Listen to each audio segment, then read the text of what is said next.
Indian farmer होता है वो इमोशनली अटैच होता है, ठीक है, and he also not willing to apart from his land, ठीक है। तो रिच फार्मर्स जो थे इन्होंने कंसोलिडेशन को अपोज किया था, क्योंकि उनको ये डर था कि जो हमारी जो उपजाऊ भूमि है, जो फर्टाइल लैंड है, वो दूसरे वाले के पास ना चली जाए। ओके, और उस वक्त ये एक सेकंड यार, दूसरी क्या चीज थी कि फार्मिंग उस टाइम जो होती थी ओरल एग्रीमेंट पर होती थी, पेपर रिकॉर्ड्स पर नहीं होती थी, ठीक है। और जो प्राइस डिटर्मिनेशन होती थी, ठीक है, उस वो डिफिकल्ट थी। उसका कारण क्या था? क्योंकि उस टाइम कोई लैंड सर्वेज नहीं होते थे कि किसकी ज्यादा फर्टाइल है, तो उसका कीमत, उसकी जमीन की कीमत ज्यादा होगी, जिसकी कम फर्टाइल है उसकी कम कीमत होगी, ठीक है। ऐसा कोई पेपर रिकॉर्ड्स वगैरह नहीं थे, ठीक है। ये सबसे बड़ा फ्लॉ था। उसके बाद जो रेवेन्यू ऑफिशियल थे, ठीक है, जो टैक्सेस वगैरह लेते थे लैंड के ऊपर, वो इनएफिशिएंट थे, करप्ट थे, स्किल्ड नहीं थे इतने। ओके, तो ये बेसिक फ्लॉज थे। हाँ, और कोई? चले हम नेक्स्ट चले। आज 71 स्टूडेंट्स आ चुके हैं। चले नेक्स्ट आगे। कोई डाउट वाउट हो तो? Good morning, good morning.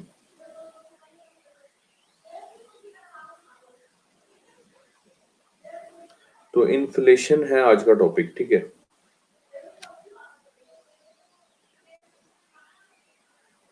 Inflation का मतलब आज समझाएंगे। इन्फ्लेशन आपने काफी सारे लेक्चर्स में भी सुना होगा ये वर्ड, ठीक है। मैंने आपको शायद हल्का सा हिंट भी दिया था। इन्फ्लेशन का मतलब महंगाई होता है, ठीक है।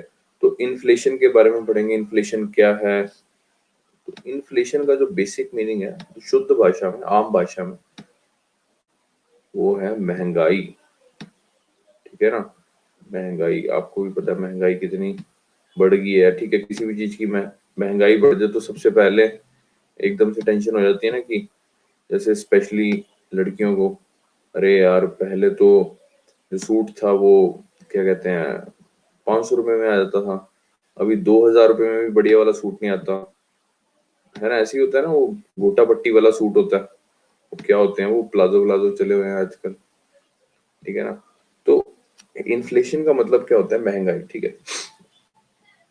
लड़कों पे कोई असर नहीं पड़ता इन्फ्लेशन का, महंगाई का। कहना लड़कों का कि पहले भी हम 100 रुपए का तेल डलवाते थे, अभी भी 100 रुपए का ही डलवाते हैं। तो महंगाई का बेसिकली फर्क उनको पता चलता है जो बेसिकली कमाते हैं, ओके, जो खुद से खर्चा करते हैं, ठीक है, तो सेल्फ डिपेंडेंट है, उनको पता चलता है, ठीक है। अभी तो मम्मी पापा के पैसे हैं, कोई दिक्कत नहीं, पूरे एंजॉय कर रहे हैं, ठीक है, महंगाई का इतना पता नहीं चलता। तो आज हम इन्फ्लेशन, जो हमारा आज का टॉपिक है वो है इन्फ्लेशन, यानी कि महंगाई, ठीक है। इसके बारे में हम इसमें क्या पढ़ेंगे? व्हाट इज इन्फ्लेशन, महंगाई है क्या, प्रॉब्लम विद इन्फ्लेशन, महंगाई से क्या क्या दिक्कतें आ सकती हैं। ओके, मैंने मेरी इन्फ्लेशन के ऊपर 4 वीडियोस बनेंगे, ठीक है। तो मैं सबको बार बार बोल रहा हूँ कि ये वाली वीडियोस मिस मत करना, very very important for the exam point of view, ठीक है। इसके ऊपर क्वेश्चन पक्का आना ही आना है, ओके। ये बहुत ही इंपॉर्टेंट, बहुत ही रेलेवेंट टॉपिक है, ठीक है। इसमें 4-5 एरियाज हैं जिसको आपने अच्छी तरह समझना है। कुछ फैक्चुअल इंफॉर्मेशन है, ज्यादातर कंसेप्चुअल इंफॉर्मेशन है। अगर आपकी एक बार कंसेप्चुअल क्लैरिटी होगी तो आपको बहुत अच्छे से समझ आ जाएगा। तो you have to make sure कि ये एटलीस्ट ये सीरीज मिस नहीं करनी, इन्फ्लेशन वाली, ओके। तो इस वीडियो में हम लोग पढ़ेंगे what is inflation, problem with inflation, how to measure the inflation rate, हमें पता कैसे चलता है कि महंगाई की जो गति है वो बढ़ रही है, ओके। WPI वर्सेस सीपीआई, आपने शायद सुना हो। WPI CPI, that is WPI बोले तो होलसेल प्राइस इंडेक्स, सीपीआई बोले तो कंज्यूमर प्राइस इंडेक्स, ओके। ये क्या होता है इसके बारे में हम डिस्कस करेंगे। और इस वीडियो में हम पढ़ेंगे जीडीपी डिफ्लेटर, ये क्या होता है इसके बारे में पढ़ेंगे हम, क्या होता है, ठीक है। तो ये टॉपिक्स आज हम कवर करेंगे इस वीडियो में। So without wasting any time, let's start. What is inflation, inflation क्या होती है शुद्ध भाषा में? आपको सिंपल सा एग्जांपल देके बताते हैं। सपोज करो आपने आज 1 किलो चावल खरीदे, 1 kg राइस खरीदे, अब मार्केट में गए चावल खरीदे आपने, वो चावल आपको मिले सपोज 30 रुपए किलो, ठीक है। वो चावल 30 रुपए किलो। अब कुछ टाइम बाद यानी सपोज साल बाद या 8 महीने बाद आप दोबारा गए मार्केट में, ठीक है, इन बिटवीन आपने चावल खाए लेकिन आपको पता नहीं चला, लेकिन आप साल बाद आपने देखा, ध्यान दिया, अपने आपने नोटबुक लगाई हुई है अगर घर में कि आज चावल इतने के हैं तो कल को कितने के होंगे, तो उसमें आपने देखा कि आवाज कट रही है। Am I audible? आवाज आ रही है सभी को? आ रही है, ओके। देखो, मैंने बार बार बोला कि बीच में आवाज नहीं आए, किसी को कोई इश्यू आए तो वो एक बार अपना नेट ऑफ करके ऑन कर सकता है, ठीक है। तो 1 किलो चावल जैसे आपने सपोज आज खरीदे, आज तारीख सपोज आज है 22 तारीख, ठीक है। अगले साल की 22 अक्टूबर को आप चावल खरीदते हो तो उसका दाम हो जाता है 50 रुपए, ठीक है। 30 रुपए के थे ये 2020 में, और 2021 में हो गए ये 50 रुपए के 1 किलो चावल, ठीक है। यानी कि जो बीच में जो दाम बढ़ा, यानी 30 से जो 35 हुआ, 35 से 40 हुआ, 40 से 45 हुआ, ठीक है, 45 से 50 हुआ, आपको ये चीज ध्यान में नहीं पड़ी क्योंकि धीरे धीरे बढ़ा, आपने ध्यान भी नहीं दिया, ठीक है। एकदम से नहीं ऐसे होगा कि आपने आज 30 रुपए का खरीदा कि कल को 50 रुपए के हो जाएंगे चावल, ऐसा नहीं होता कभी, ठीक है। धीरे धीरे बढ़ता है लेकिन आपका ध्यान नहीं जाता, ठीक है। तो इंग्लिश वर्जन इसकी डेफिनेशन पढ़ेंगे तो अब आपको समझ आ जाएगा। A situation when there is sustained unchecked increase in the general price level, sustained and unchecked increase in the general price level and fall in purchasing power of money, ठीक है। मनी की परचेजिंग पावर है वो कम हो गई है, ठीक है। जैसे आप लोग घर में भी सुना होगा शायद, मम्मी या पापा सभी बोलते हैं ना कि अरे यार 100 रुपए की तो वैल्यू नहीं रही अभी, है ना। पहले तो 100 रुपए में इतना सारा सामान आ जाता था, आजकल तो 100 रुपए में आता ही क्या है, ठीक है ना। आपके घर में रिश्तेदार, आपकी बुआ चाची नानी वगैरह घर में आपको पैसे देके जाती हैं तो कहते हैं ले बेटा 10 रुपए चॉकलेट खा ले, ऐसे तो नहीं देती। अभी तो कम से कम 100 रुपए तो बहुत ही मिनिमम है, 500 रुपए तो देती हैं कि ले बेटा चॉकलेट चॉकलेट खा लेना, है ना। क्योंकि परचेजिंग पावर उनको भी पता है कम है कि 10 रुपए में अब कुछ नहीं आना। पहले टाइम होता था कि जब 10 रुपए भी देते थे तो बच्चे बड़े खुश हो जाते हैं, आजकल 10 रुपए में कह रहा है यार अंकल क्या है यार 10 रुपए, ठीक है ना। तो इसका मतलब है कि fall in purchasing power of money, ठीक है। मनी की जो परचेजिंग पावर है वो कम हो चुकी है, समझ गए। ये समझ आया definition simple. When there is sustained unchecked increase in general price level, आपको पता भी नहीं चला और एकदम से प्राइस इंक्रीज हो गया, ठीक है, आपका ध्यान नहीं गया क्योंकि वो धीरे धीरे बढ़ा है, ठीक है ना। दूसरी है और a constant rise in price of goods and services, मतलब कि धीरे धीरे जो गुड्स और सर्विसेज का जो प्राइस है उसमें राइज हो गया, विच जिसकी वजह से क्या हुआ, decrease in value of money, मतलब जो मनी की वैल्यू है, यानी आप कह सकते हो परचेजिंग पावर है वो कम होगी। नाउ द क्वेश्चन इज कि क्या कारण है प्राइस राइज होने का। दो कारण हो सकते हैं, ठीक है। पहला इंक्रीज इन डिमांड, अगर डिमांड इंक्रीज होती है किसी भी चीज की तो उसका प्राइस इंक्रीज होगा, जाहिर सी बात है। दूसरा है सर रिड्यूस सप्लाई। आपको सिंपल सा एग्जांपल देते हैं। आपकी सपोज करो जलेबी की दुकान है, जलेबी की छोड़ो कोई अच्छी सी दुकान लगाते हैं आपकी, आपकी सपोज छोले भटूरे की दुकान है, ठीक है। छोले भटूरे पंजाब वालों के वैसे बड़े फेवरेट होते हैं, ठीक है। आपकी सपोज छोले भटूरे की दुकान है, आपकी दुकान में सर बनते हैं 50 प्लेट छोले भटूरे, ठीक है। आपने नया नया काम खोला, आपकी दुकान में बनते हैं 50 प्लेट छोले भटूरे, ठीक है। आपकी कैपेसिटी इतनी है, आप वो प्लेट देते हो सर 30 रुपए की, ठीक है। जैसे आपने दुकान खोली, जैसे आपने वो ठेला लगाया छोले भटूरे का, तो धीरे धीरे करके लोगों को स्वाद लगा, लोग करे अरे भैया वो जबरदस्त बना है एकदम, मन को ताजगी मिल जाती है ऐसे छोले भटूरे तेल वाले खा के, ठीक है। दिमाग एकदम तंदुरुस्त हो जाता है, ठीक है। तो हुआ क्या, एक ने दूसरे को बताया, दूसरे ने तीसरे को बताया, तो ऐसे ऐसे करते रोज आपके ग्राहक बढ़ने लग गए, ठीक है। रोज आपकी रेडी पर छोले भटूरे वाले आने लग गए, भैया बहुत जबरदस्त बनाते हो एकदम, चटनी तो वो ऐसी है कि मतलब उधर से नाक में से पानी पानी बह रहा है, उधर से आप वो तीखी चटनी खा रहे हो, ठीक है, छोले भटूरे वाली, मतलब बहुत जबरदस्त, ठीक है। आपका ध्यान किधर है, नंदू की दुकान इधर है ना। वो ऐसे करके वो लगे होते हैं ना बैनर वैनर, देखे होंगे आपने, ठीक है। तो हुआ क्या, आपने लोग आपके पास आने लगे भैया, आपकी कैपेसिटी थी भैया 50 प्लेट की, ठीक है ना। हाँ बाबा का ढाबा आपकी कैपेसिटी थी 50 प्लेट की, ठीक है, लेकिन आप इतना जबरदस्त बना रहे हो ना, ठीक है, कि अब आपके पास जो ग्राहक हैं, पहले तो 50 आते थे, उसी हिसाब से आप खाना बनाते थे, अब आपके पास आने लग गए 100 ग्राहक, ठीक है, तो आपके पास लाइन लग रही है भैया।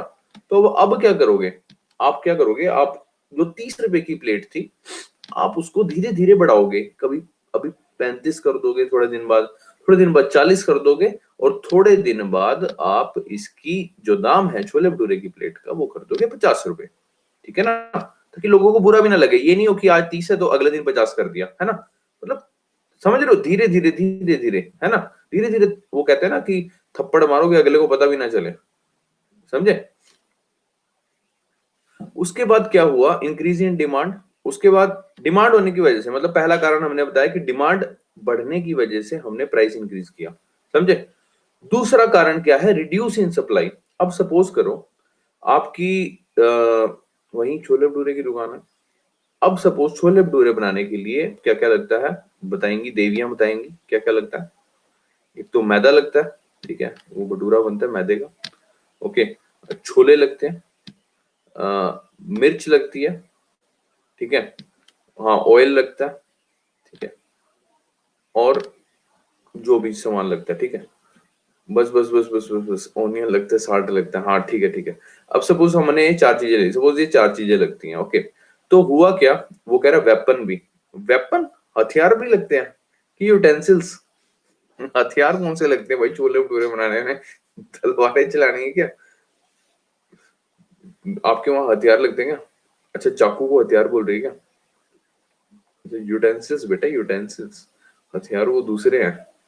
ये दीदी बैठी हो कट्टा वट्टा लेके ऐसे भटूरे के अंदर बंदूक घुमा रहे, ये कलाकार है यार देवियां। ये तो वो बात होगी, मतलब इंग्लिश की ऐसी तैसी फेरने वाली। वो फ्लाइट में गए, वहां पे एक सरदार जी ने एक पैक मंगवाया, शराब का गिलास मंगवाया, तो उन्होंने, उनको समझ नहीं आ रही थी कि भाई अब मेरे को बर्फ डालने के लिए बोलना है, तो मैं इसको क्या कहते हैं, एयर होस्टेस को क्या बोलूं। तो ही सेड कि एक काम करो, इसमें स्नो डाल के ले आओ। वही बात कर दी इन्होंने, देवी जी ने। Anyways come to the topic. तो जैसे कि आप देख सकते हो कि ये चीजें चाहिए होती हैं, ठीक है, उसको छोले भटूरे बनाने के लिए। अब हुआ क्या, किसी कारणवश, ठीक है, सपोज मैदा नहीं मिल पा रहा, पीछे से मैदा मिल नहीं रहा, ठीक है, बहुत शॉर्टेज पड़ रही है मैदे की, ठीक है, या छोलों की बहुत शॉर्टेज पड़ रही है, ठीक है, या मिर्च मसालों की बहुत शॉर्टेज पड़ रही है, या फिर ऑयल की बहुत शॉर्टेज पड़ रही है। तो उस बंदे ने क्या किया कि यार पीछे से तो शॉर्टेज पड़ रही है, यानी कि मेरे पास ग्राहक हैं 100 प्लेट के, लेकिन मैं बना पाऊंगा कितना, सिर्फ 50 प्लेट ही, ठीक है, सिर्फ मैं 50 प्लेट ही बना पाऊंगा, क्योंकि मेरी सप्लाई कम है। अब मेरे को भरपाई तो करनी है, क्योंकि मैंने इतने सारे कारीगर रख लिए थे। कारीगर समझते हो ना, दुकान पे वो जो छोटू वोटू होते हैं जो डाल के देते हैं चटनी वटनी, ठीक है ना। तो उन्होंने कहा कि भाई इनका भी खर्चा चलाना है, ठीक है ना, मैंने तो 100 प्लेट के हिसाब से कारीगर भी रख लिए थे, पीछे से सप्लाई आ नहीं रही। तो उसने क्या करा, उस बंदे ने इसका दाम बढ़ा दिया, क्योंकि सप्लाई नहीं मिल पा रही ना, उसको सामान मिल नहीं पा रहा, उसके पास सिर्फ 50 प्लेट का है, अब उसको पैसे पूरे करने 100 प्लेट वाले जितने, क्योंकि उसने लेबर रख ली थी ज्यादा। तो इस वजह से उसने अपने छोले भटूरों का प्राइस जो है वो बढ़ा दिया। क्लियर है सर, बहुत ही सिंपल भाषा में मैंने आपको बताया कि क्या कारण है प्राइस बढ़ने के। पहला इंक्रीज इन डिमांड, सिंपल है। दूसरा रिड्यूस सप्लाई। अगर आप बिल्कुल ध्यान से भी देखो ना, मतलब तो पता चल जाएगा, ठीक है ना। हाँ वो अलग चीज है कि लोग कम खाएंगे या नहीं खाएंगे, लेकिन ऐसा होता नहीं है, ठीक है, बहुत रेयर होता है। ये समझ आया बिल्कुल।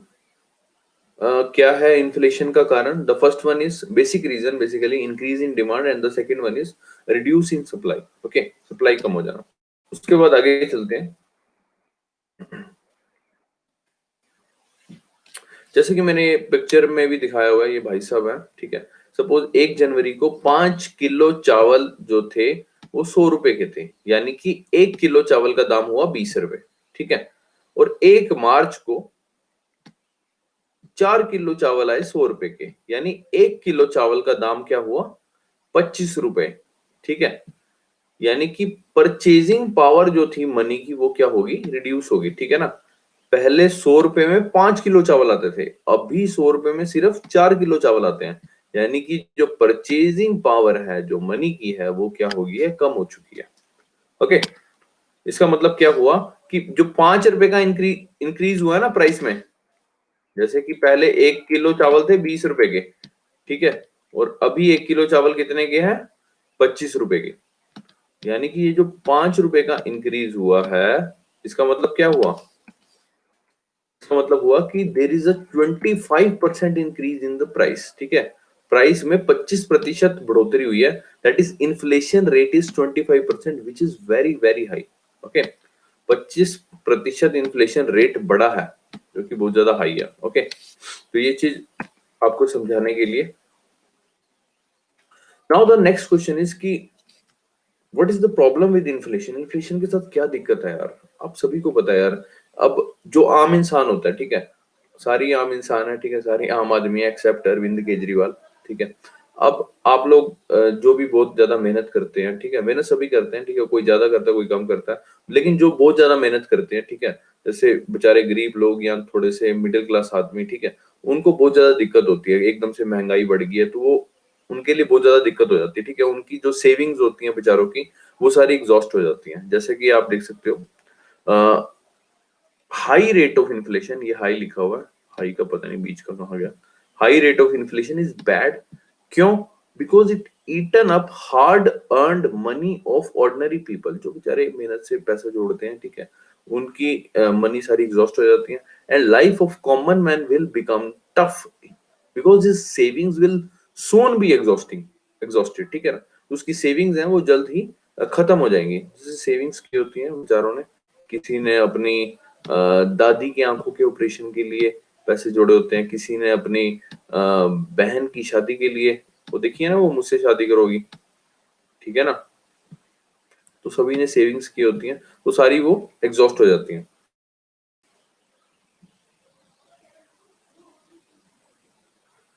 समझ नहीं आया मैं क्या लिखा सर, रिड्यूस्ड में लाइक छोले भटूरे जैसे किसी बिजनेस में क्वांटिटी भी डिक्रीज होगी, समझा नहीं मैं क्या बोला, रिड्यूस्ड में छोले भटूरे जैसे किस बिजनेस में क्वांटिटी भी डिक्रीज होगी, मतलब क्या है ये, बताया है, पूछा है, क्या है ये, दोबारा लिखो, क्या समझ नहीं आया मेरे को।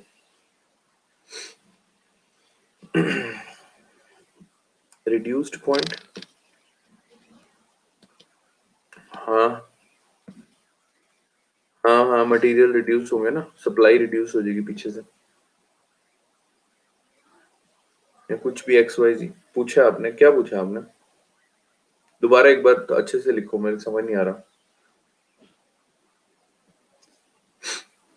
ये इसमें हमने ये बताया रिड्यूस सप्लाई का मतलब क्या है कि पीछे से आपको रॉ मटेरियल नहीं मिल पा रहा उस पर्टिकुलर बिजनेस चलाने के लिए, ठीक है, वो पर्टिकुलर बिजनेस कोई भी हो सकता है, प्लाईवुड का बिजनेस हो सकता है, बैग्स का बिजनेस हो सकता है, ठीक है, फॉर एग्जांपल जैसे हमारा बैग का बिजनेस है, ठीक है, अब पीछे से फैब्रिक आता है, फैब्रिक का बैग बनता है, अब सपोज करो, अब होता क्या है, पीछे से फैब्रिक की शॉर्टेज आ रही है तो आगे हम लोग उसका दाम बढ़ा देते हैं, ठीक है ना, जब सप्लाई इंक्रीज तो सॉरी सप्लाई जब रिड्यूस हो जाएगी तो इन्फ्लेशन बढ़ेगी, जाहिर सी बात है ना, महंगाई बढ़ेगी। अभी आप देख लो यार, चाइना से माल नहीं आ रहा पीछे से, आपको अगर पता हो तो, ठीक है, तो इन्होंने सब सब चीजों के दाम बढ़ा दिए। मैं आपको अपने फैक्ट्री का एग्जांपल देता हूँ, हमारी फैक्ट्री में ना एक चीज लगती है, हॉर्न बोलते हैं उसको, ठीक है, हॉर्न बूस्टर करके एक मशीन में एक पार्ट लगता है, वो चाइना से आता है, वो 5,000 रुपए का सिर्फ पार्ट है, ठीक है, अभी रिसेंटली वो हमारी मशीन के वो 2 पार्ट्स खराब हो गए, ठीक है, तो अभी चाइना से तो माल आ ही नहीं रहा, तो जिन लोगों के पास वो माल पड़ा हुआ है वो क्या कर रहे हैं, वो वाला सेम हॉर्न बूस्टर हमें दे रहे हैं 25,000 रुपए का एक हॉर्न बूस्टर।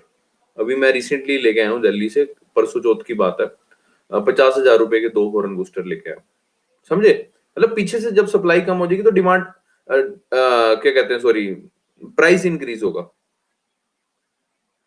समझ आया, इसका समझ आया, किसने पूछा था, आई थिंक सोफिया ने पूछा था, सोफिया समझ आया क्या कहना चाह रहा हूं मैं, हाँ, shortage in raw material supply fall and hence price increases, बिल्कुल बिल्कुल, देयर इज अ पॉसिबिलिटी, मतलब there is a two possibility, either if there is increase in demand then the price will increase, or maybe there is a reduction in supply then price may increase। okay, हाँ फायदा उठाते हैं, जाहिर सी बात है, मैं आपको बताता रहा हूँ, 5,000 रुपए का पार्ट था, वो मेरे को 25,000 रुपए का एक पार्ट मिला, यानी 50,000 रुपए के मैंने दो वो खरीदे हैं।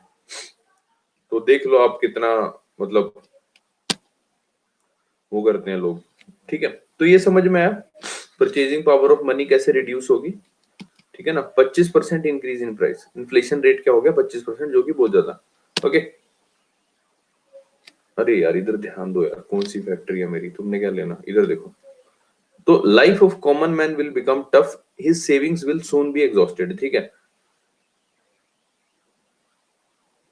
सर, मेरा नेट पता नहीं क्या प्रॉब्लम है, हो रही है तो स्लाइड शो नहीं हो रही है, मतलब क्या, what do you want me to do, मैं क्या करूं बेटा, घर आऊं आपके, मैं क्या करूं बताओ आप, मैं क्या कर सकता हूं आपके लिए। इकोनॉमिक्स की बुक बता दो इनको, नैना जी को कोई बच्चा बुक बता दो यार। मैं क्या करूं राजन, आपके घर आऊं, क्या करूं, नेट लगवाऊं, मेरे मेरे हाँ रिकॉर्डिंग यार कर रहे हैं यार भाई, कॉमन सेंस है यार, रोज होती है रिकॉर्डिंग, कमाल है यार। सिर्फ इन्फ्लेशन का एक reason increase money supply in the country, Bindu क्या पूछ रहे हो समझ नहीं आया।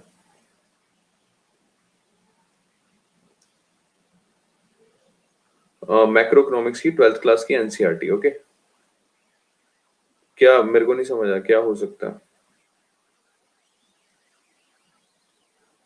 डोंट आस्क सिली क्वेश्चंस, पूछना जल्दी पूछो फटाफट। और अभी तो मैंने क्वेश्चन आंसर सेशन लिया भी नहीं अभी बीच में, चलो पूछो। मेरे को तो समझ नहीं आ रही है इस चीज में इतना ज्यादा, अभी तो बिल्कुल हम मतलब बहुत घुसे नहीं है अभी इन्फ्लेशन में अभी, तो मतलब मेरे को समझ नहीं आया कि क्या क्वेश्चन है। सिंपल सी चीज है यार, मैं दोबारा से समझाता हूँ। इन्फ्लेशन के बारे में पढ़ रहे हैं हम, महंगाई के बारे में, महंगाई बढ़ने का क्या कारण है। ठीक है, महंगाई दो कारणों से बढ़ सकती है, या तो डिमांड बढ़ जाएगी या फिर सप्लाई कम हो जाएगी, दोनों मैंने आपको सिंपल बिल्कुल बेसिक आंसर आपकी लाइफ से रिलेटेड बता दिए। ठीक है, अभी तो मैंने इकोनॉमिक के बड़े मैक्रो लेवल की एग्जांपल नहीं बताई कि आप ज्यादा उलझ ना जाओ, बिल्कुल बेसिक से शुरुआत की है। ये नहीं समझ आ रही तो it means you have lack of understanding.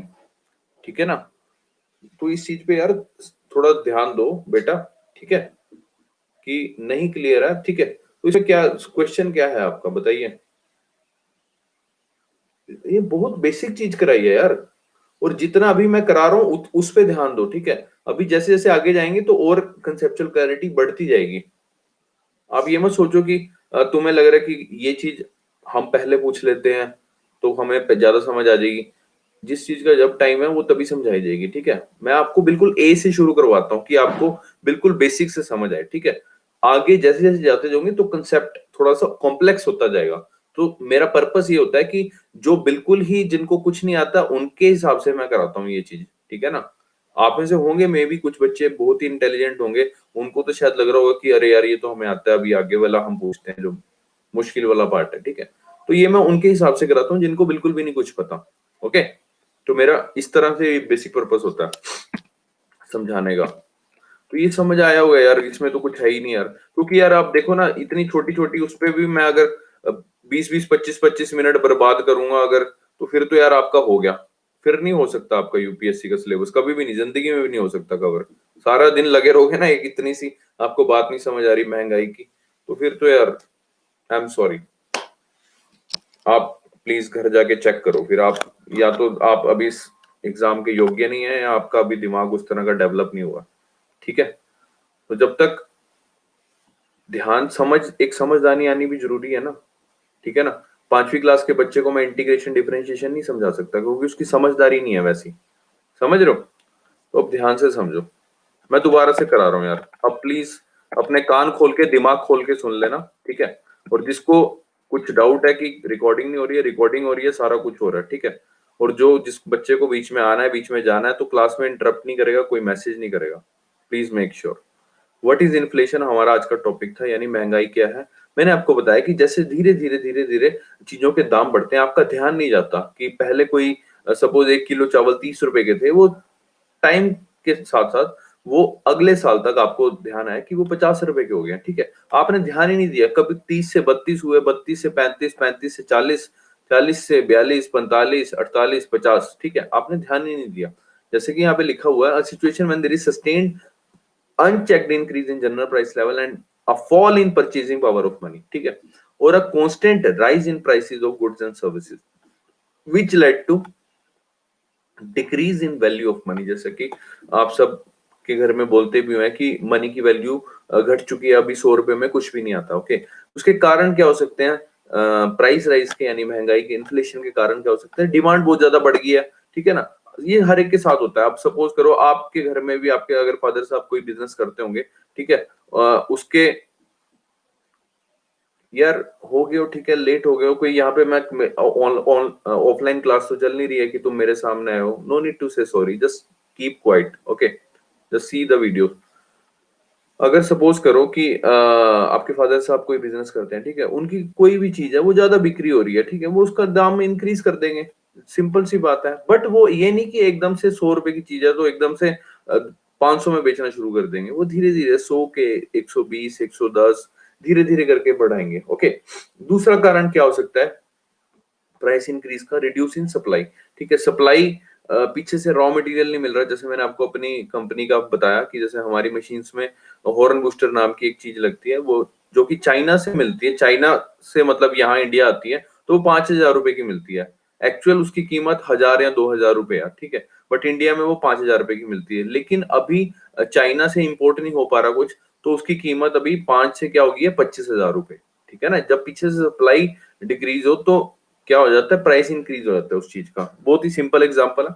उसके बाद जैसे कि हमने इस पिक्चर में भी देखा कि सपोज 1 जनवरी को 5 किलो चावल की कीमत है 100 रुपए, यानी 1 किलो चावल की कीमत है 20 रुपए, ठीक है, और 1 मार्च को 100 रुपए के सिर्फ 4 किलो चावल आ रहे हैं, यानी कि जो परचेजिंग पावर है मनी की वो रिड्यूस हो गई है। यानी पहले 100 रुपए के 5 किलो चावल आते थे, अभी 100 रुपए के सिर्फ 4 किलो चावल आते हैं, यानी कि परचेजिंग पावर मनी की रिड्यूस हो चुकी है, कम हो चुकी है। Very simple. उसके बाद आता है, इसका मतलब क्या हुआ? जैसे मैंने बताया कि पहले 20 रुपए किलो चावल थे, अभी क्या हो गया 25 रुपए किलो चावल, यानी कि जो 5 रुपए का इंक्रीमेंट हुआ है प्राइस में, इसका मतलब क्या है? 25% इंक्रीमेंट हुआ प्राइस में। That is inflation rate is 25%, which is very high. Okay, उसके बाद हमने पढ़ा कि प्रॉब्लम क्या होती है सर इन्फ्लेशन में। इन्फ्लेशन में जैसे कि हार्ड, जैसे कि लिखा हुआ है, high rate of inflation is bad because it eaten up the hard earned money of ordinary people. जो आम आदमी ठीक है, उसने पैसा वैसा जोड़ा हुआ है, ठीक है, काफी सारी चीजें होती हैं अपनी बेटी की शादी के लिए, माँ बाप की कोई दवाई दवा दारू के लिए, ओके, कोई भी एक्स वाई जी कुछ भी हो सकता है, ठीक है। तो life of common man will become tough and his savings will soon be exhausted, अगर महंगाई बहुत ज्यादा बढ़ गई। ओके, जैसे कि आप देख सकते हो इन देवी जी को तो शायद आपने देखा ही होगा, इनकी वीडियोस भी देखी होंगी। जैसे ये बोल रही है बिग गया गवर्नमेंट, इतनी महंगाई, बाप रे। इनकी वीडियो देखी है? देवी जी की वीडियो देखी है इनकी? दादी जी की, पाकिस्तान की है ये, नहीं देखी? अरे बड़ी अच्छी अच्छी गालियां देती हैं, देखना इनकी। यहाँ ऐसे उस पे लिखोगे ना, क्या कहते हैं, यूट्यूब पे लिखोगे बिग्गी या गवर्नमेंट, तो ये दादी आ जाएगी। ओके, तो दो चीजें होगी हमारी, इन्फ्लेशन क्या होती है और इन्फ्लेशन से दिक्कत क्या होती है, ठीक है। तो अब तीसरा क्वेश्चन है कि how to measure the inflation rate. Inflation rate को मेजर कैसे करते हैं? आपने बोल लिया महंगाई तो ठीक है, ये तो यार इस सरकार को कैसे पता चलता है कि महंगाई बढ़ गई है? मतलब अब दुकान दुकान थोड़ी जाके पूछेंगे कि भाई तू पहले 50 रुपए किलो चीनी बेचता था, अभी कितने की बेचता है? ऐसे थोड़ी होता है। मतलब एक कोई तरीका होगा, है ना। तो how to measure inflation rate? Inflation can be measured at 3 level, 3 level पे मेजर की जाती है। पहला है सर प्रोड्यूसर लेवल। प्रोड्यूसर वो फिल्म प्रोड्यूसर की बात नहीं कर रहे, प्रोड्यूसर कह लो या मैन्युफैक्चरर कह लो, जो मैन्युफैक्चरिंग करता है। ओके, होलसेलर लेवल, और तीसरा है सर आपका रिटेलर लेवल, ठीक है। आपको पिक्चर में दिखा देते हैं, आपको थोड़ा सा क्लैरिटी आ जाएगी। जैसे कि ये भाई साहब है प्रोड्यूसर यानी मैन्युफैक्चरर है, ठीक है, ये चावल बना रहे हैं, मैन्युफैक्चरिंग इनका वो है, प्लांट है, मिल है इनकी चावल की, ठीक है, यहाँ पे चावल बनते हैं। ये होलसेलर है भाई साहब, ठीक है, इन्होंने इसकी ब्रांडिंग ब्रांडिंग की, ठीक है, सपोज बासमती राइस की इन्होंने ब्रांडिंग की, ठीक है। उसके बाद इन्होंने किसको दिया आगे फर्दर? रिटेलर को। रिटेलर समझते हो? किराना शॉप्स जो आपके घर के आसपास होती हैं, जिससे आप लोग लेते हो सामान, घर का राशन वगैरह लेते हो, ठीक है। तो 3 लेवल पे बेसिकली इन्फ्लेशन रेट पता चलता है। इन्फ्लेशन रेट देखते हैं कि कहाँ से महंगाई बढ़नी शुरू हुई है। मैन्युफैक्चरर लेवल यानी प्रोड्यूसर लेवल के पास है कि इस बंदे ने तो नहीं दाम बढ़ाया, कि इस बंदे ने दाम बढ़ाया जिसने आगे फर्दर ब्रांडिंग करके दिया, होलसेलर ने, या फिर रिटेलर ने जो कंज्यूमर को दिया। इसके बाद सीधा किसके पास आता है? रिटेलर के बाद। रिटेलर के बाद जाता है इसके बाद सीधा कंज्यूमर के पास, यानी हमारे जैसों के पास, ठीक है, जो हम लोग सामान लेने जाते हैं, ठीक है। समझ आया? तीनों level, producer, wholesaler, retailer, 3 level पे होते हैं दुकानदार। तो prices generally increase in each level till the commodity finally reach the hand of consumer। वो कह रहा है कि प्राइसेस हर लेवल पे इंक्रीज होते हैं जब तक कि कमोडिटी पहुंच ना जाए कंज्यूमर के पास, ठीक है। जैसे कि मैंने आपको बताया कि ये प्रोड्यूसर है, मतलब जो बना रहा है, इसने माल दिया किसको? होलसेलर को, ठीक है। होलसेलर ने आगे माल दिया किसको? रिटेलर को। और रिटेलर ने आगे फर्दर माल दिया किसको? कंज्यूमर को। सबने अपना अपना मार्जिन रखा। तो हमने ये देखना है कि प्राइस इंक्रीज कहां से हुआ। सपोज करो प्रोड्यूसर ने इसको 1 रुपए की चीज दी, इसने आगे 2 रुपए की बेच दी, और रिटेलर ने आगे 3 रुपए की बेच दी, ठीक है ना। एक टाइम तो ऐसा हो रहा है। अब थोड़े टाइम बाद क्या किया, होलसेलर ने रिटेलर को इसको तो 1 रुपए की चीज ही मिल रही है होलसेलर को, लेकिन कुछ टाइम बाद होलसेलर ने यहाँ पे 2 के बजाय दाम क्या कर दिया? 4 रुपए, ठीक है। और इसने रिटेलर ने भी फिर आगे बढ़ा दिया, 4 का आगे इसने क्या कर दिया? 5 कर दिया, ठीक है। तो आपसे पूछा जाएगा कि मतलब कि कहां पे इंक्रीज हुई, मतलब किस लेवल पे इंक्रीज हुई है? तो इस लेवल पे इंक्रीज हुई है, होलसेलर लेवल पे पहले इंक्रीज हुई है, ओके। तभी अगर मान लो यहाँ प्रोड्यूसर के पास से इंक्रीज होती, जैसे 1 का दे रहा है, तो 1 के बजाय ये सपोज होलसेलर को देने लग जाए 5 रुपए का, ठीक है। तो इसका मतलब प्रोड्यूसर लेवल पे इंक्रीज हुई है, ठीक है। ये समझ आया? पिक्चर से समझ आया होलसेलर किसकी बात कर रहा हूं मैं? मतलब जो ब्रांडिंग ब्रांडिंग करके देते हैं, सिंपल सा यार। रिटेलर आपका दुकानदार और प्रोड्यूसर जो मैन्युफैक्चरर, ओके। आगे चलते हैं। तो इन्फ्लेशन हर लेवल पे कैसे मेजर करते हैं, तो उसके बारे में कुछ लिखा हुआ पहला आता है sir inflation eight producer level, यानी इस लेवल की बात हो रही है। भाई साहब जो खड़े हुए हैं सुल्तान मिर्जा बन के, सफेद कमीज सफेद पैंट पहन के, ओके। सबसे पहली बात कि इंडिया में ऐसा कोई इंडेक्स नहीं है जो मेजर कर सके महंगाई प्रोड्यूसर लेवल पर। In India, there is no index, there is no such index to measure inflation at producer level. Just remember this point. There is an index named as PPI, that is Purchasing Power Index, which is it is proposed कि हाँ यार Purchasing Power Index से मतलब क्या कहते हैं, producer level की महंगाई हम लोग कैलकुलेट कर सकते हैं, ठीक है। But so far this type of inflation calculation has not been started in India, ठीक है। तो इसके बारे में आपको पढ़ने की जरूरत नहीं है क्योंकि अभी इंडिया में चालू नहीं हुआ, ठीक है, प्रोड्यूसर लेवल पे कितनी महंगाई है, ओके। अच्छा एक कंसेप्ट है बीच में मैंने वैसे ही एड ऑन कर दिया, ये है पीपीपी। आपने शायद इसके ऊपर क्वेश्चन देखे हो या उस पर भी देखा हो, द हिंदू में अगर पढ़ा हो शायद किसी ने गलती से। परचेजिंग पावर पैरिटी, बच्चे ना इसमें और इसमें थोड़ी घपलेबाजी कर देते हैं, दोनों मिक्स कर देते हैं, दोनों अलग अलग कंसेप्ट है। PPP that is purchasing power parity, नाम से कुछ क्लियर हो रहा है? परचेजिंग पावर पैरिटी इसका मतलब क्या हुआ? कुछ हल्का सा कुछ पता चल रहा हो कुछ नाम से? परचेजिंग पावर पैरिटी कुछ हल्की सी कुछ कुछ भी समझ आ रहा हो थोड़ा बहुत? प्रोपोर्शन कहां से लाते हो यार ये वर्ड्स? प्रोपोर्शन, डिफरेंस ना।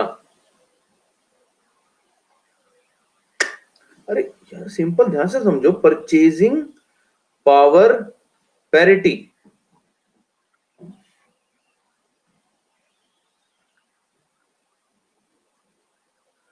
खरीदना,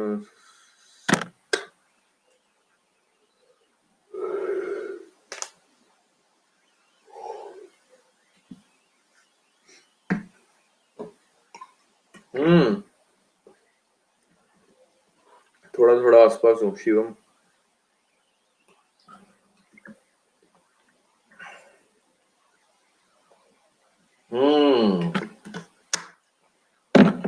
हरमनप्रीत कौर ने सही बोला। वो मानवी कह रही इक्वल राइस। चावलों की बात कहां से आ गई है भाई Devi ji? Equal rice, equal price. हाँ फिर ठीक है। मैंने कहा चावल पे पहुंची हुई है अभी तक। Just hold for a second.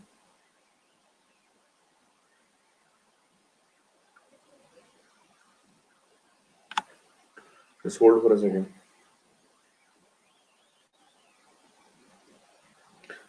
Guys, if you don't mind, I have to make one urgent call. Can I please just hold for a second?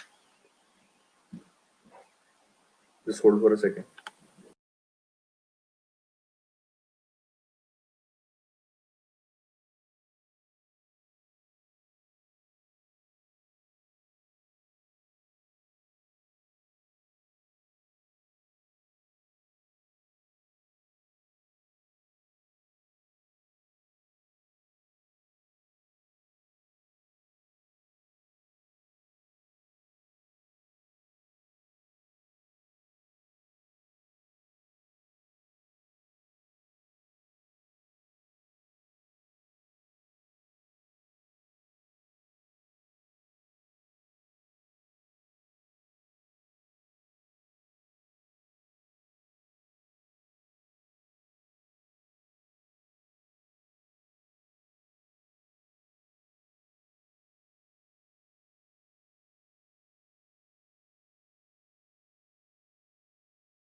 Sorry for the interruption.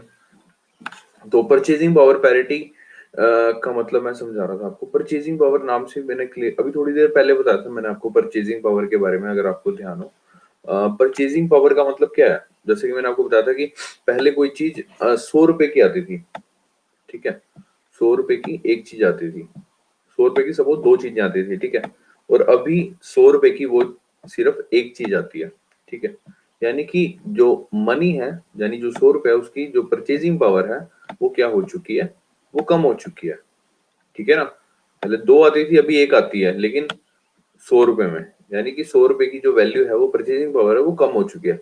अब परचेजिंग पावर पैरिटी का मतलब क्या होता है कि कितने unit currency के एक कंट्री को चाहिए वो पर्टिकुलर अमाउंट ऑफ गुड्स और सर्विसेज बाय करने के लिए। जैसा कि लिखा हुआ है, purchasing power parity means number of units of a countries currency required to buy the same amount of goods and services, same amount of goods and services in the domestic market as $1 would buy in USA.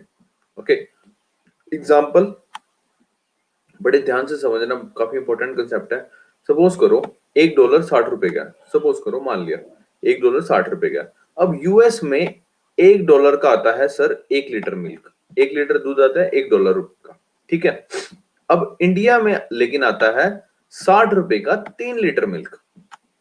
ध्यान से समझेंगे, मैंने पहले बताया कि US में आता है $1 का 1 लीटर मिल्क और इंडिया में आता है ₹60 का 3 litre milk.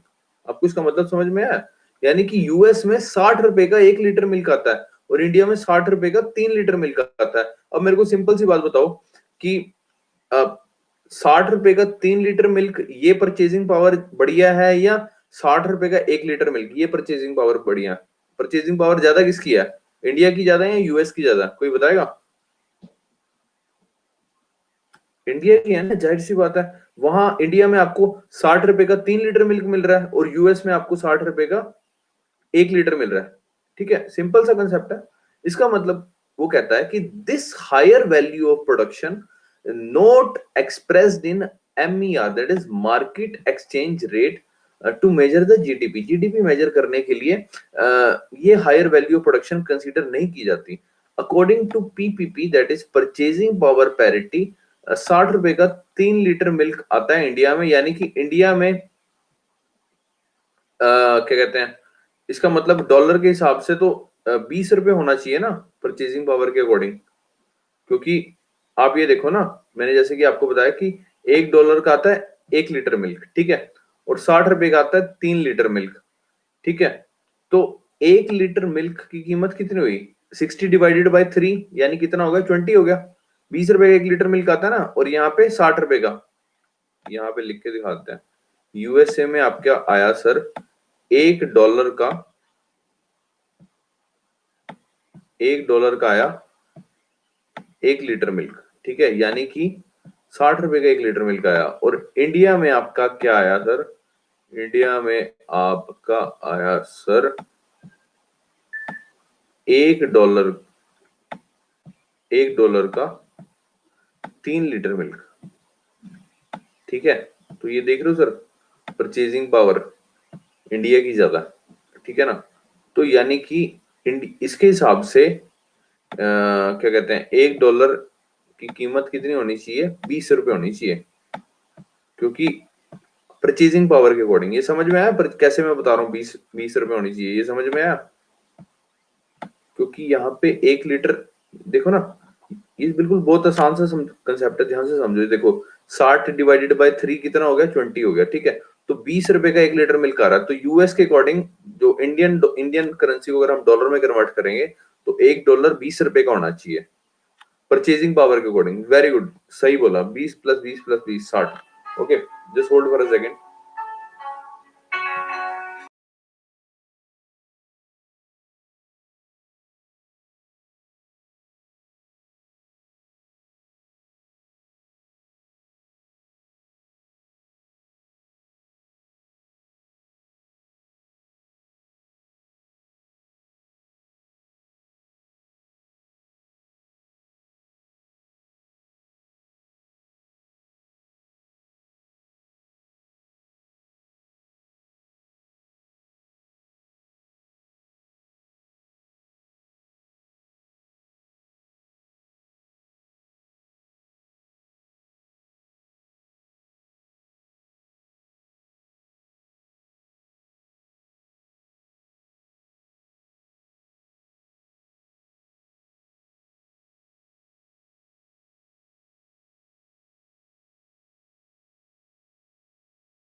Sorry for the interruption.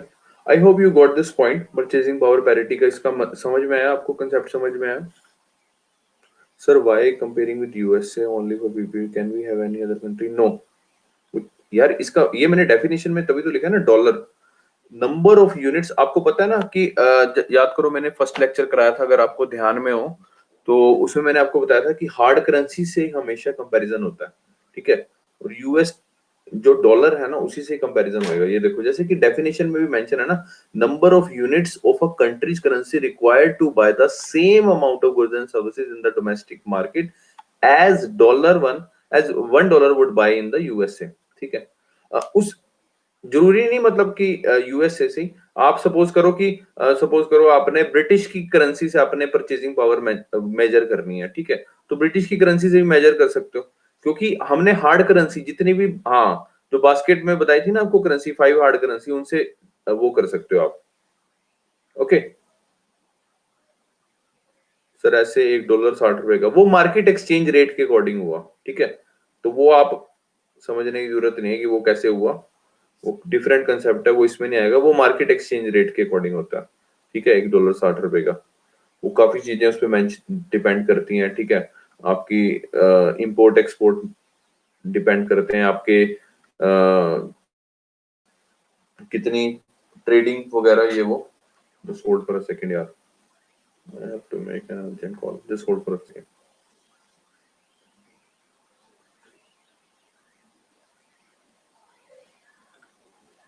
नहीं, टैक्सेस पे नहीं यार, ऐसे ही अपने आप से। हेलो, हाँ जी।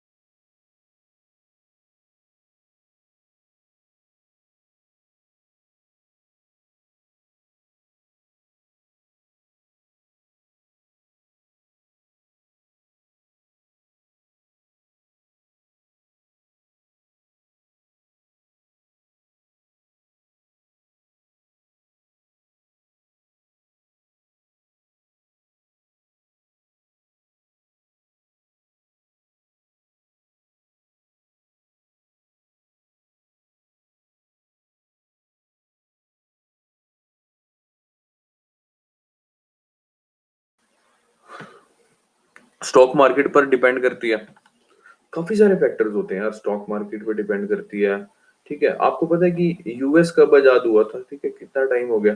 और जब इंडिया आजाद हुआ था उस टाइम $1 की कीमत ₹1 थी, ठीक है। लेकिन टाइम के अकॉर्डिंग, ठीक है, उसकी कीमत बढ़ती गई।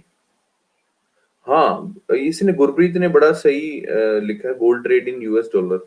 जो सोने की जो ट्रेडिंग होती है वो यूएस डॉलर में होती है, बिल्कुल सही बताया पाजी आपने, ठीक है। This is also one of the reason कि इंडिया के जो रुपए की वैल्यू डिक्लाइन होती जा रही है, ठीक है। और उस पे भी डिपेंड करते हैं इम्पोर्ट एक्सपोर्ट पे, किस देश का एक्सपोर्ट ज्यादा है, इम्पोर्ट कम है, ठीक है। आपने देखा होगा कि यूएस के ही ये सारे मैकडी वगैरह, डोमिनोज वगैरह, कोक कंपनी, ये सारे यूएस की कंपनीज हैं जो बाहर जाके बिजनेस कर रही हैं। तो वहां से बाहर से सारा पैसा लेके कहाँ लेके जा रही हैं, यूएस में लेके जा रही हैं, ठीक है ना। तो उनकी करेंसी तो मजबूत होएगी होएगी, समझे। वो मार्केट एक्सचेंज रेट पे डिपेंड करता है, ठीक है ना। वो अलग कंसेप्ट है, वो हम अलग से करेंगे। इसमें आपको परचेजिंग पावर पैरिटी का मतलब समझाया जा रहा है, ये समझ आया। PPP, purchasing power parity. और परचेजिंग पावर पैरिटी के अकॉर्डिंग इंडिया का थर्ड रैंक है, okay. According to purchasing power parity India की थर्ड नंबर पे पोजीशन है इन टर्म्स ऑफ जीडीपी, ठीक है ना। नंबर 1 पे है यूएसए और नंबर 2 पे है चाइना, ठीक है, ये ध्यान रखना। तो according to market exchange rate, if India produce 10 litre milk, अगर सपोज करो इंडिया 10 लीटर दूध बनाता है, ठीक है। 1 लीटर दूध की कीमत हुई ₹60, ठीक है। क्योंकि यूएस में $1 कितने का है, ₹60 का, यानी ₹60 का 1 लीटर मिल्क मिल रहा है, कहां पे, यूएस में, ठीक है। तो 10 लीटर दूध की कीमत कितनी हुई, 10 × 60 कितने हो गए, 600 हो गए, ठीक है। और डॉलर की कीमत अगर डॉलर में कन्वर्ट करें तो किससे डिवाइड करेंगे, 60 से, क्योंकि $1 कितने रुपए के बराबर है, ₹60 के बराबर। तो इंडिया का जीडीपी कितना हो गया, $10 according to market exchange rate, market exchange rate के अकॉर्डिंग, समझ गए। क्योंकि मार्केट एक्सचेंज रेट के अकॉर्डिंग तो हमने इस एग्जांपल में ये लिया ना कि $1 की कीमत कितनी है, ₹60, जैसे कि आप साइड में भी लिख सकते हो, मैंने लिखा भी हुआ है वैसे पहले भी। $1 की कीमत है सर ₹60, ओके। और according to PPP, that is purchasing power parity, 600 को हमने सपोज 600, मतलब टोटल 10 लीटर, वही कैलकुलेशन, 10 लीटर दूध ₹60 का के हिसाब से 600 यूनिट अगर प्रोड्यूस करता है, तो परचेजिंग पावर पैरिटी के अकॉर्डिंग 1 लीटर दूध की कीमत तो ₹20 है ना, तो इसको 20 से डिवाइड कर देंगे, क्योंकि असली में कीमत कितनी है, ₹20 1 लीटर इंडिया के अकॉर्डिंग। ठीक है। तो इंडिया की परचेजिंग पावर के अकॉर्डिंग 1 लीटर कीमत है 20 रुपए, और सेम 1 लीटर दूध आता है यूएसए में कितने का, 60 रुपए का। ठीक है। तो इंडिया का जीडीपी इसके अकॉर्डिंग कितना होगा, 20 डिवाइडेड बाय 600 यानी कि $30। ठीक है। तो इस वजह से हमारी अगर परचेजिंग पावर पैरिटी के अकॉर्डिंग देखेंगे तो इंडिया का जीडीपी ज्यादा बनेगा। ठीक है। लेकिन अगर मार्केट एक्सचेंज रेट के हिसाब से देखेंगे तो मार्केट में रेट एक्सचेंज चल रहा है, उसके अकॉर्डिंग इंडिया का जीडीपी कितना है, $10। तो ये चीज ध्यान रखेंगे। अभी ये पीछे क्वेश्चन आया हुआ था, आई थिंक 2017 पता नहीं 16 में आया हुआ था कि परचेजिंग पावर पैरिटी के अकॉर्डिंग इंडिया का रैंक क्या है, 3rd नंबर पर है इन टर्म्स ऑफ जीडीपी। ठीक है। ये समझ में आया? बड़ा सिंपल सा कंसेप्ट है यार, ये समझ में आया? नहीं आया तो कोई दिक्कत नहीं, दोबारा समझा देते हैं। कोई कुछ ना समझ आया हो बताओ। परचेजिंग पावर पैरिटी का मतलब समझ में आया, मैं क्या कहना क्या चाह रहा हूं?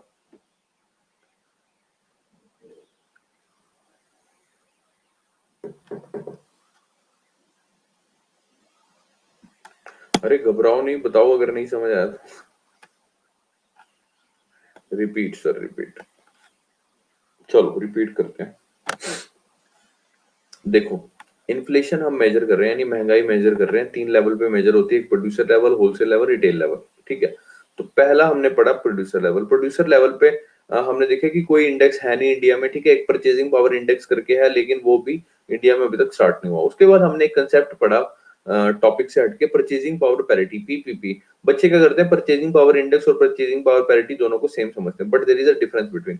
परचेजिंग पावर पैरिटी क्या होती है कि number of units of a country's currency required to buy the same amount of goods and services in the domestic market as $1 would buy in the USA। ठीक है। कि आपकी करेंसी के कितने नोट लगते हैं वही सेम चीज लेने में आपके देश में, और $1 से उनके देश में कितने पैसे लगते हैं। जैसे कि हमने एग्जांपल लिया यहाँ पे दूध का, if $1 is equal to 60 rupees, अगर $1 मान लो 60 रुपए का, तो यूएस में $1 का कितने दूध आया, 1 लीटर मिल्क का।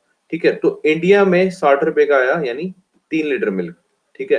तो यानी कि इंडिया में कितने का मिल रहा है, इंडिया में 20 रुपए का 1 लीटर मिल्क मिल रहा है, और यूएसए में 60 रुपए का 1 लीटर मिल्क मिल रहा है। समझ गए हो? तो यानी कि परचेजिंग पावर पैरिटी के अकॉर्डिंग $1 की कीमत हुई सर 20 रुपए। सिंपल है। उसके बाद हमने ये पढ़ा कि according to market exchange rate, अगर हम कैलकुलेशन करें कि सपोज करो हमारी इकोनॉमी में सपोज 10 लीटर दूध ही बनता है, तो 1 लीटर दूध की कीमत कितनी है, 60 रुपए, according to market exchange rate. क्योंकि यूएस में $1 है 60 रुपए का, जिसका आता है 1 लीटर मिल्क। तो 10 लीटर मिल्क की कीमत कितनी हुई, 10 इंटू 60 यानी 600, और 600 को डिवाइड कर दिया हमने 60 रुपए से। ठीक है। क्योंकि हमने डॉलर में निकालना है कि यूएस में $1 है 60 रुपए according to market exchange rate, तो 600 डिवाइडेड बाय 60 हो गया $10। ओके। तो इंडिया का जीडीपी कितना हो गया, $10। लेकिन according to purchasing power parity 1 litre दूध कितने का आता है इंडिया में, सर आता है ये 20 रुपए का। अभी ये पीछे बताया था ना मैंने, भूल तो नहीं गए?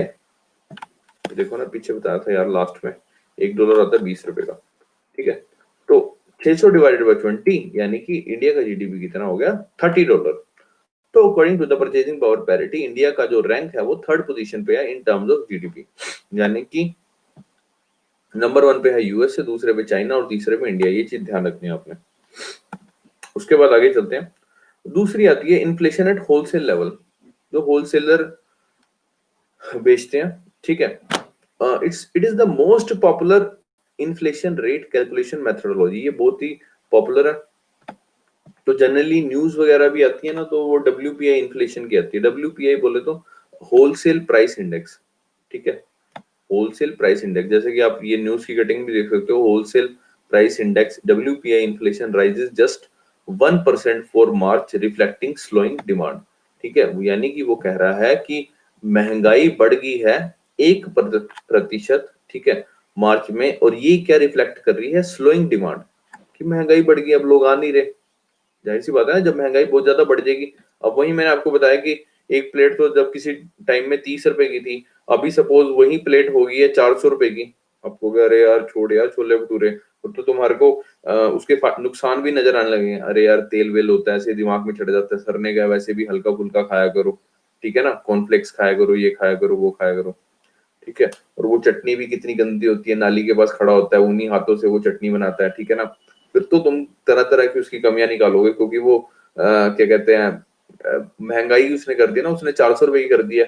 पहले तो तुम अपने छुटवैया नेता लोगों को, चार पांच दोस्तों को ले जाते थे छोले भटूरे खिलाने, लेकिन जब से उसने दाम बढ़ाया, क्योंकि आप लोग पहले डिमांड बढ़ा दिए थे उसकी, तो फिर उन्होंने कहा कि अरे यार ये तो काम खराब हो गया, अब तो भैया नहीं जाते, ठीक है ना।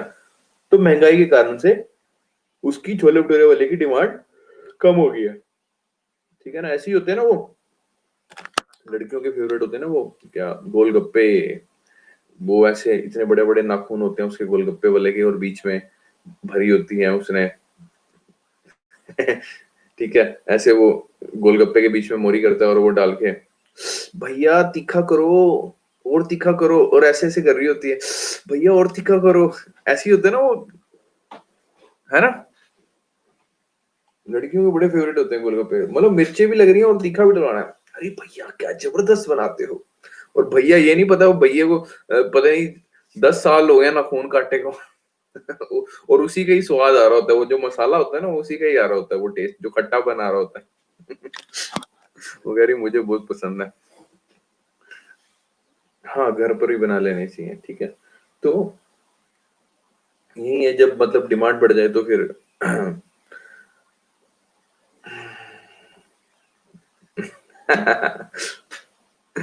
घर पे बनाते हैं, वाह जी वाह।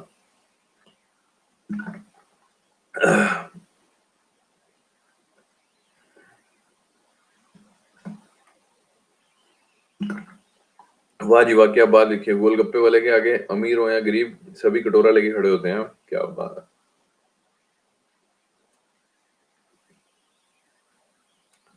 है। सही बात है।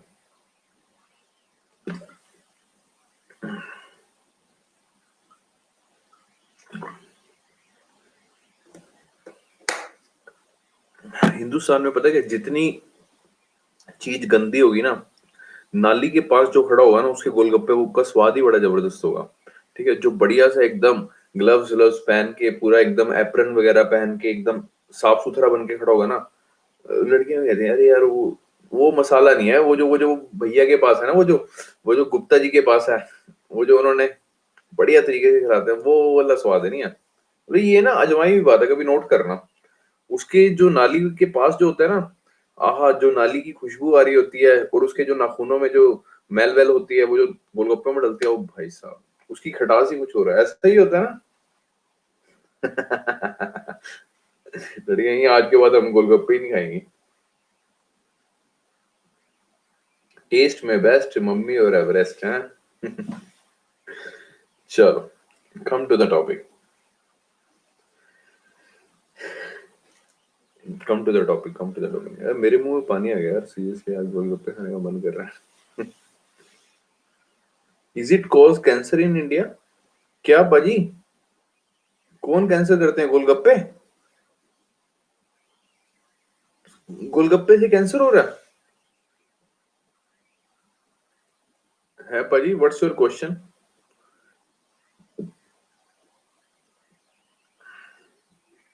ओ भाई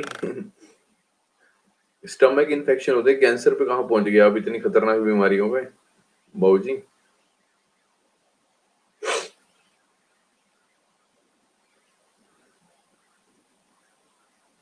अरे नहीं नहीं भैया, कहीं कैंसर वैंसर नहीं होता, इससे हमारा इम्यूनिटी सिस्टम स्ट्रांग होता है। जितना गंद खाएंगे तो हमारे, कई बार देखा ना कि कई लोग गंद खाते हैं ना, तो एकदम से साफ सुथरा खाने लगते हैं ना, तो बीमार पड़ जाते हैं।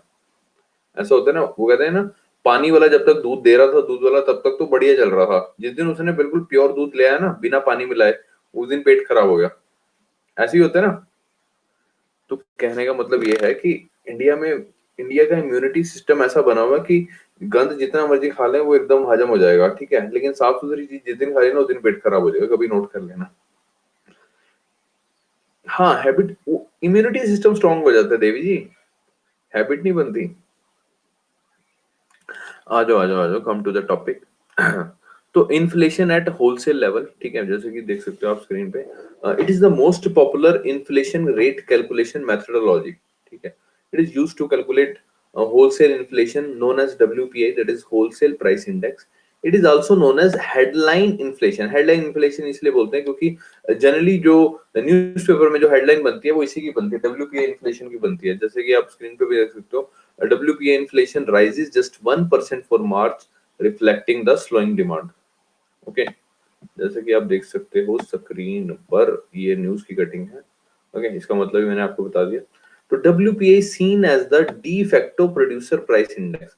WPI इंडेक्स को ही हम लगभग इसको माना जाता है कि ये प्रोड्यूसर प्राइस इंडेक्स ही है, ठीक है ना। जैसे मैंने आपको 3 लेवल बताए थे कि प्रोड्यूसर ने दिया किसको, होलसेलर को, ठीक है।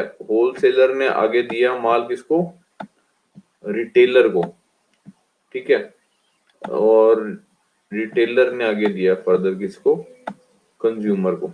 तो वो कहता है कि जो होलसेल लेवल पे इंक्रीज हो रही है ना, जो अरे यार तुम क्या कर रहे हो इधर, message rate cons,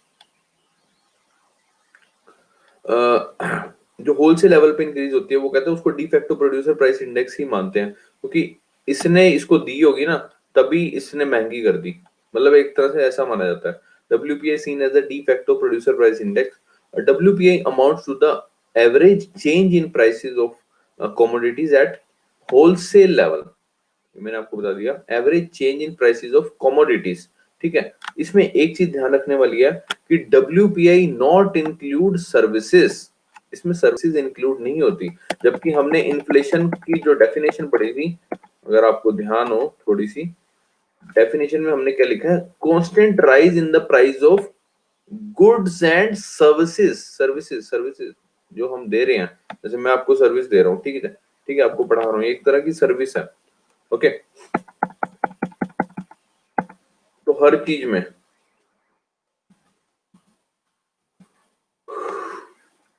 so WPA not include services and it neither reflect the bottlenecks. bottleneck समझते हो, bottlenecks का क्या मतलब होता है, रुकावटें, कुछ भी किसी भी कारण से। And it neither reflect the bottlenecks between a producer and wholesaler nor between wholesaler and retailer। मतलब कि सपोज प्रोड्यूसर को होलसेलर के पास बेचने की, भेजने का सामान भेजने की कोई दिक्कत आ रही है, कोई भी XYZ, कोई भी दिक्कत है, या होलसेलर को रिटेलर के पास भेजने में कोई दिक्कत आ रही है, इस वजह से इसने दाम बढ़ाया, तो ये चीज शो नहीं करती WPI, ठीक है। WPI रिलीज कौन करता है, होलसेल प्राइस इंडेक्स रिलीज कौन करता है, it is released by office of economic adviser, जो कि कौन सी मिनिस्ट्री के अंदर आता है, ministry of commerce and industry, that is, इसको शॉर्ट फॉर्म में लिख देते हैं मोसी, MOCI, मोसी, ठीक है। इसको याद करने का तरीका होता है WPI कौन सी मिनिस्ट्री निकालती है, तो the answer here is MO,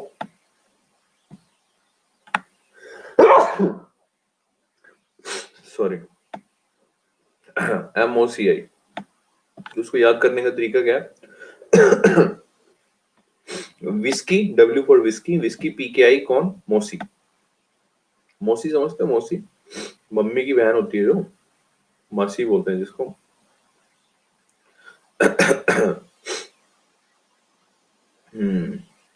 तो इसको ध्यान है, विस्की, PKI कौन, मोसी। Okay, very easy. तो ये समझ में आया, इन्फ्लेशन एट होलसेल लेवल, इसको हेडलाइन इन्फ्लेशन बोलते हैं। इस पे कौन सी इन्फ्लेशन कैलकुलेट होती है, जो होलसेल लेवल पे बढ़ती है बेसिकली, ठीक है।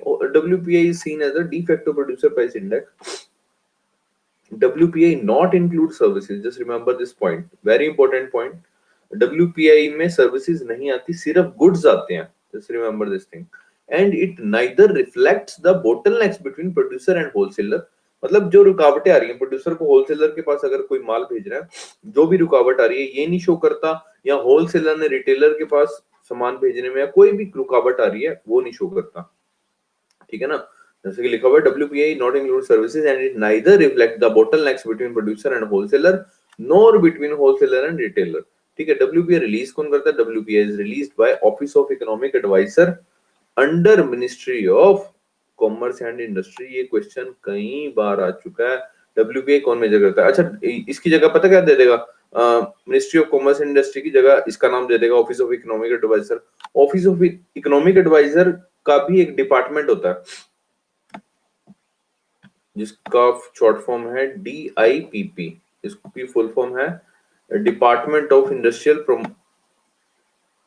Parity and promotion, DIPP। Just hold for a second. Just hold for a second.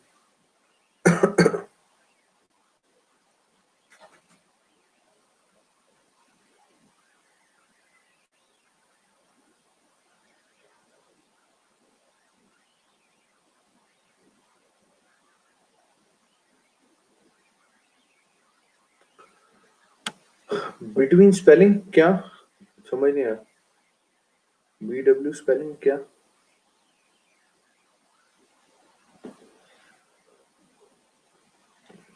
समझ नहीं आया भाई। BW स्पेलिंग बिटवीन है भाई। हाँ भाई बिटवीन है। कितनी क्लासें हो चुकी हैं यार, अभी तक यही नहीं पता चला।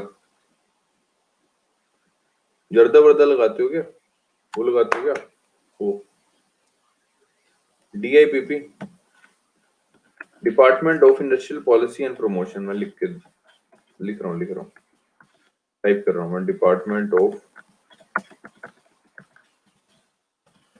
Industrial policy and promotion. मैंने टाइप कर दिया department of industrial policy and promotion. तो आपको ये तीनों में से कोई एक ऑप्शन आ सकता है कि होलसेल लेवल का जो ये इंडेक्स है, WPI इंडेक्स है, होलसेल प्राइस इंडेक्स, ये कौन निकालता है? Either they can give you office of economic adviser, either they give you DIPP department of industrial policy and promotion, और मोसी भी दे सकता है, ministry of commerce and industry. Okay next चलते हैं। इन्फ्लेशन एट रिटेल लेवल, इसको consumer level भी बोलते हैं। ठीक है, कंज्यूमर लेवल इसलिए बोलते हैं क्योंकि रिटेलर के बाद किसके पास जानी होती है? सीधा कंज्यूमर पे, यानी हमारे पास आनी होती है।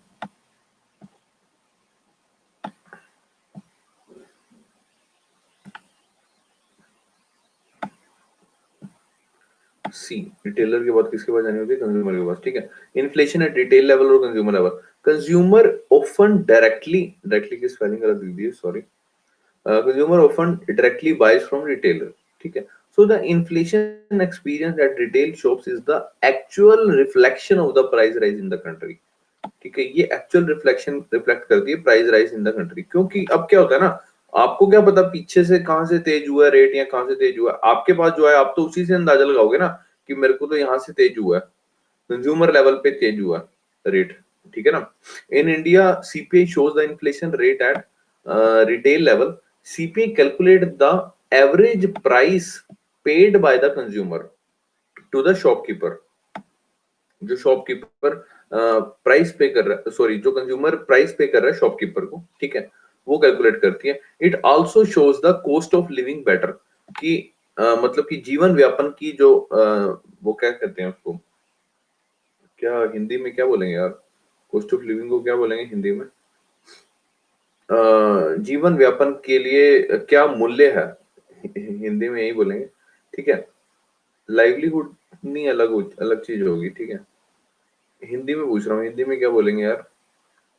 It also shows the cost of living better, मतलब जीवन व्यापन करने के लिए कितना खर्च चाहिए, ठीक है, एक आम आदमी को। तो there are 4 CPIs covering different socio economic groups. ठीक है, 4 CPIs हैं। ठीक है, 4 इंडेक्स हैं जो डिफरेंट सोशियो इकोनॉमिक ग्रुप्स को कवर करते हैं। जैसे कि पहला है सर CPI IW बोले तो इंडस्ट्रियल वर्कर्स, जो बच्चे साथ साथ नोट्स बना रहे हैं वो लिख सकते हैं। IW बोले तो industrial workers. CPI AL that is agriculture labourers, and CPI RL that is rural labor, and the fourth one is CPI UNME, that is urban non manual employees। ठीक है, जो इंडस्ट्रियल वर्कर हैं और agriculture labour हैं और जो rural labour हैं, ये तो चारों कौन निकालती है? ये निकालती है सर लेबर ब्यूरो। जैसे कि यहाँ पे नीचे लिखा हुआ है 1, 2 and 3 calculated by the labour bureau under mole ministry ministry का नाम है, that is ministry of labour and employment. Very famous question, ये कई बार आ चुका है। इंडस्ट्रियल वर्कर्स समझिए, इंडस्ट्रियल वर्कर्स कौन होते हैं? जो यार इंडस्ट्रीज वगैरह में काम करते हैं, ठीक है, लेबर वगैरह होती है, ठीक है, लेबर ही होती है एक तरह से, एग्रीकल्चर लेबर, ठीक है, जो ठेके वेके पे काम करते हैं। आपके वहां पे भी होंगे ना, खेतों में लगाए होते हैं ना, वो कहते हैं भैये बुला रखे हैं खेतों में दिहाड़ी के लिए, ऐसे बोलते हैं ना, मजदूर वगैरह। हाँ, एक रूरल लेबर भी होते हैं, ठीक है, ऐसे बोलते हैं, सुना होगा आपने।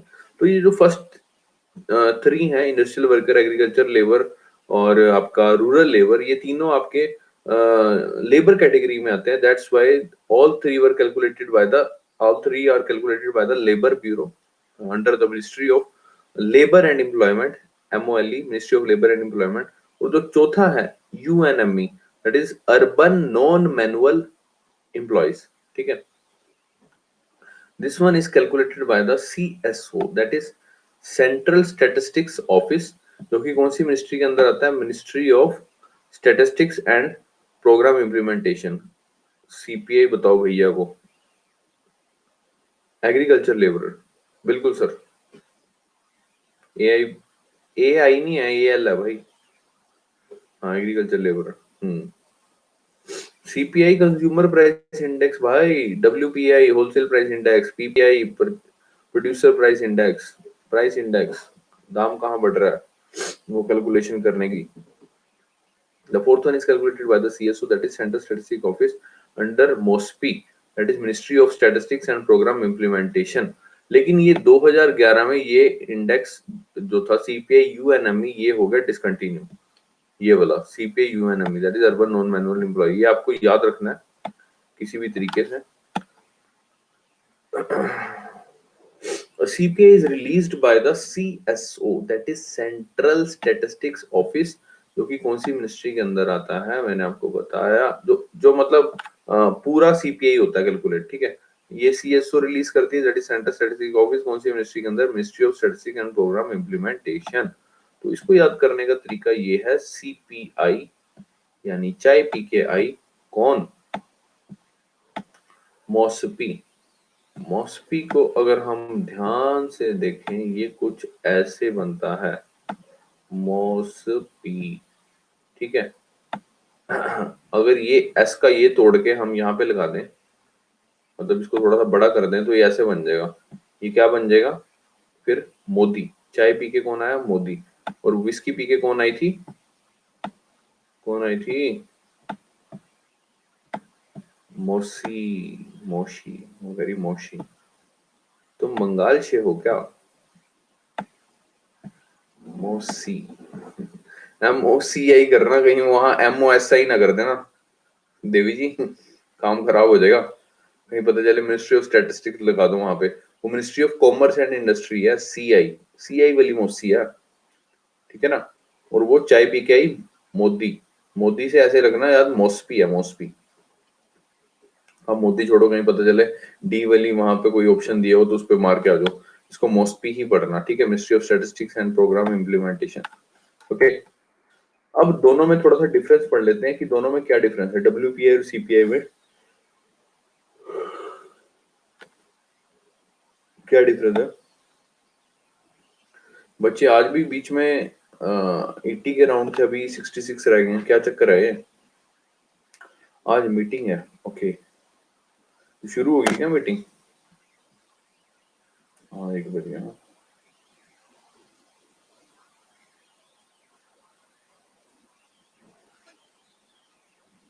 ओके ओके ओके, शुरू हो रही है। 10 बजे हो जाती स्टार्ट? अरे, पहले तो कहते थे 1 बजे। 1 बजे होती थी पहले, तो बोलते थे पहले तो 1 बजे नहीं होती थी।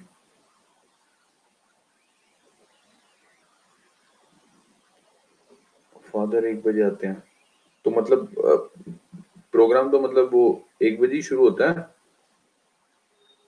1 बजे प्रीचिंग होती है, 10 बजे स्टार्ट होती है, 1 बजे के बाद पोस्टल जी आते हैं। तो आपने तो बेसिकली पोस्टल जी को ही मतलब सुनना होता है ना, सबसे पहले वर्शिप होती है। अच्छा, ओके। तो सिर्फ इस थर्सडे को ही होती है सिर्फ? थर्सडे को ही होती है सिर्फ? थर्सडे और संडे, ओके ओके ओके। तो एक काम करते हैं ना, तो फिर हम थर्सडे और संडे को थोड़ा सा टाइम लेट कर लिया करेंगे। आपकी ओवर कब होती है, ये मीटिंग ओवर कब होती है? मीटिंग ओवर कब होती है? 3 बजे होती है।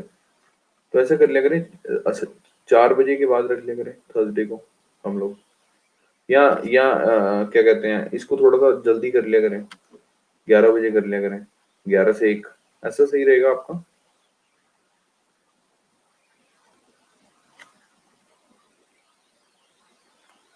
चलो कुछ ना कुछ अरेंजमेंट करते हैं, ओके। हाँ 11 बजे सही रहेगा, 3 बजे मैथ्स होती है, ओके। कोई नहीं, इसको 11 बजे रखते हैं फिर, नेक्स्ट नेक्स्ट वीक ना इसको 11 बजे रखते हैं। चलो कोई नहीं, फिर आप अपना मीटिंग अटेंड कर लो, ओके। तो हम लोग नेक्स्ट क्लास में इसको डिस्कस कर लेंगे। आपका होमवर्क है, ये सब जितना भी है आपने अपने हिसाब से क्या कहते हैं पढ़ के आना है इसके बारे में, इन्फ्लेशन के बारे में, ठीक है ना। क्या होता है, कौन सी मिनिस्ट्री के अंदर आता है। सर संडे को भी मॉर्निंग मैम क्लास करो सर, संडे को भी मॉर्निंग में क्लास कर दो। अच्छा संडे को तो वो मैम ने ही बोला कि दोपहर के बाद करनी है, क्योंकि आपकी वो होती है, क्या बोलते हैं उसको, मीटिंग होती है ना।